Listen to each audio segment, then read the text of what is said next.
기도의 사람 모세. 모세 이전은 족장 시대로서 가족 생활과 아버지의 높은 권위가 특징적인 시대였습니다. 모세는 최초로 백성의 스승과 지도자로 임명된 사람이었습니다. 그를 통하여 우리는 하나님의 종의 생애에서 중보기도의 이치와 능력에 탁월한 신뢰를 보게 됩니다. 애굽에서 처음으로 부르심을 받았을 때부터 모세는 하나님께 기도를 드렸습니다. 그는 백성에게 무슨 말을 해야 할지 하나님께 물었습니다. 출애굽기 3장 11절로 13절. 그는 하나님께 자기의 연약함을 고백했고 자기의 사명을 면제해 달라고 애걸했습니다. 4장 1절로 13절. 노역의 부담이 계속 가중된 연고로 백성들이 그를 힐난하자 그는 하나님께 가서 기도를 드렸고 5장 22절. 자기의 모든 염려를 고했습니다. 6장 12절. 이것은 그의 첫 훈련이었습니다. 바로가 수차례에 걸쳐 모세에게 자기를 위하여 하나님께 간구해 줄 것을 요구했을 때 모세는 이것을 하나님께 고했고 곧이어서 기도의 능력이 나타나 재앙이 멈추게 되었습니다. 8장 8절, 9절, 12절, 28절, 29절, 30절, 31절, 9장 28절, 29절, 33절, 10장 17절, 18절. 우리는 이 구절들을 통하여 모세의 사역과 하나님의 구속 사역에서 기도가 얼마나 실제적인 요소였는지를 확실하게 깨달을 필요가 있습니다. 홍해에서 모세는 백성들과 함께 기도를 드렸고 곧 응답을 받았습니다. 14장 15절. 광야에서 백성들이 갈증으로 괴로워했을 때 그리고 아말렉 족속들이 공격해 왔을 때 백성들은 모세의 기도를 통하여 또 한 차례 구원을 얻을 수 있었습니다. 17장 4절 11절. 시내 광야에서 이스라엘이 금송아지를 만들었을 때 진멸의 위기를 면할 수 있었던 것은 바로 모세의 기도 때문이었습니다. 32장 11절 14절. 백성들이 다시 전처럼 회복될 수 있었던 것도 바로 그의 연이은 기도 덕분이었습니다. 32장 31절. 또한 하나님이 계속 백성들과 함께 하셨다는 약속을 하신 것도 기도가 있었기 때문이었고 33장 17절. 하나님의 영광이 계시되었던 것도 바로 기도를 통해서였습니다. 33장 19절. 그리고 이전에 이미 받았던 언약이었지만 반복된 기도를 통하여 그것을 다시금 확인할 수 있게 되었습니다. 34장 9절 10절. 신명기에는 이러한 내용들이 탁월하게 요약되어 있습니다. 9장 18절 19절 20절 26절. 모세의 기도는 너무나 간절했고 한 가지 일로도 40주야를 하나님 앞에 엎드려 있을 수 있을 만큼 그렇게 애끓는 것이었습니다. 9장 25절 10장 10절. 민수기에는 모세가 기도를 드림으로써 여호와의 불을 끄고 11장 2절 고기를 얻으며 11장 11절 18절 미리암의 병을 고치고 12장 13절 백성들이 약속의 땅으로 들어가기를 거부하였을 때 그들을 재차 구원하였던 사건 14장 17절로 20절이 기록되어 있습니다. 또한 기도를 통하여 고라에게 심판이 임했고 16장 15절 하나님이 온 회중을 멸하시려 하셨을 때에도 기도로 말미암아 사죄를 얻을 수 있었습니다. 이뿐 아니라 기도를 통하여 바위에서 물이 솟아나왔고 20장 6절 또 기도의 응답으로 노뱀을 받았습니다.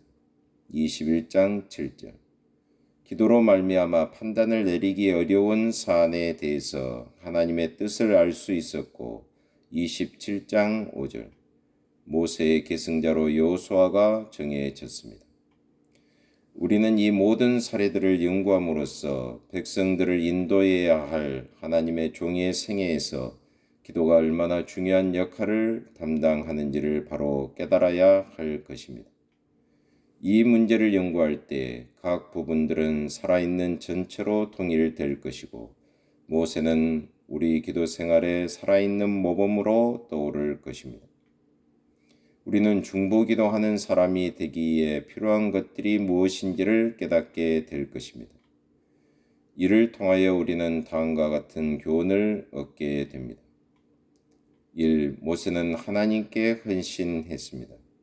그는 하나님의 영광과 뜻을 위해 고분분투했고 하나님을 저버리는 불신앙을 용서하지 않았습니다. 2. 모세는 자기의 백성들에게 헌신했습니다. 그는 백성들을 구원하기 위해서라면 언제든지 자기를 희생할 준비가 되어 있었습니다. 3. 모세는 하늘에 계신 하나님과 땅에 있는 백성들 사이의 중보자, 즉 의사 전달과 축복의 매개자가 되는 자기의 거룩한 소명을 인식하고 있었습니다.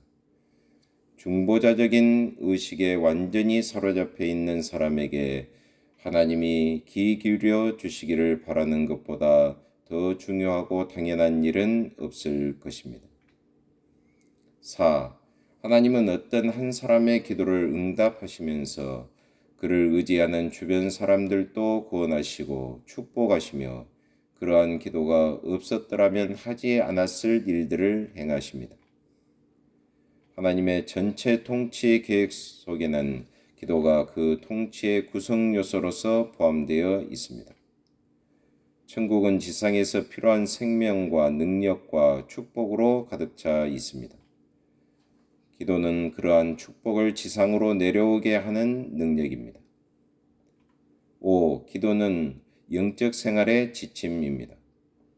그리고 기도의 능력은 우리와 하나님과의 관계, 그리고 우리가 지상에서 그분의 대리인이라는 의식에 의존합니다.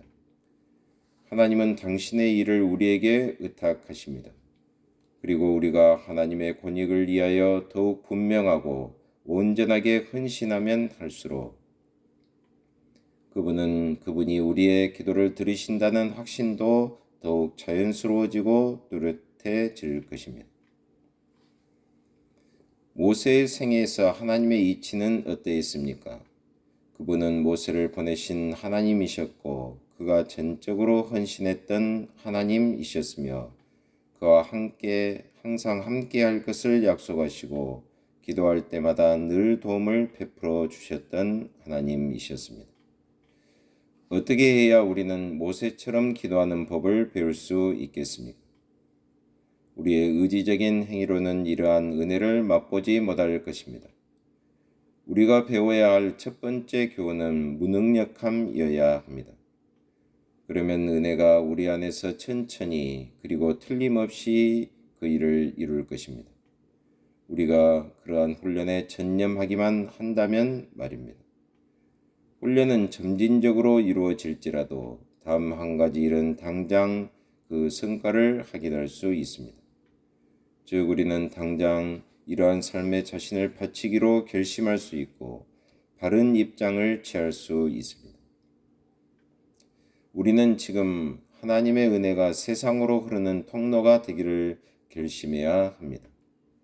우리는 그 첫걸음을 떼야 합니다. 필요하다면 10여 분 동안 신중하게 이것을 고려해 볼 수도 있습니다. 그런 후에 우리는 이 신성한 직분을 받아들이고 중보 기도와 사명을 감당해야 합니다. 우리는 일주일 정도의 시간을 내어 모세가 가르쳐주는 근본적인 진리들을 확실하게 붙잡을 필요가 있습니다. 음악 선생님이 음계 연습을 강조하듯이 완전한 연습에서 나옵니다. 우리는 이 1차적인 교훈들을 철저하게 익히고 적용하는 데 최선을 다해야 합니다. 하나님은 세상을 축복하는 데 도구로 쓸 수 있는 사람들을 찾으십니다. 그러므로 우리는 이렇게 대답할 수 있어야 합니다. 제가 여기 있습니다. 이 일을 성취하기 위해서라면 제 생명이라도 기꺼이 드리겠습니다. 우리는 믿음을 연마하여 다음과 같은 단순한 진리를 확고하게 받아들여야 합니다. 하나님은 기도를 들으십니다. 그리고 하나님은 우리의 기도에 응답하십니다. 우리는 하나님께 헌신하는 만큼 세상 사람들에게도 온전히 헌신해야 합니다. 그리고 눈을 떠서 멸망으로 치닫는 세상의 필요를 바라보아야 합니다. 그리스도 안에서 그리고 그분의 이름, 생명과 성령님이 우리에게 주시는 능력 안에서 우리가 담당해야 할 직분을 받아들여야 합니다. 그리고 나서 우리는 중보기도의 사명을 훈련해 나가야 합니다. 하나님 아버지, 참으로 감사합니다. 오늘은 기도의 사람 모세에 대해서 배우게 하심을 참으로 감사합니다. 열방을 향해서 중보기도의 사명을 감당하는 저희들이 되게 하여 주옵소서. 예수 그리스도의 이름으로 기도하옵나이다. 아멘.